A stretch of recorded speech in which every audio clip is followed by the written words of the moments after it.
რეგიონული განვითარების მინისტრმა კახაბერ გულედანმა რუსთავის წყალმომარაგების საკითხზე სამუშაო შეხვედრა გამართა, სადაც კომპანია GVP მინისტრს რუსთავის წყალმომარაგების და წყალარინების სისტემის რეაბილიტაციის პროექტი წარუდგინა.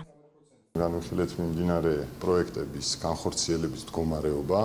ეს პროექტები დაგეგმილი იყო ამ 20-25 წლის დასაწყისში.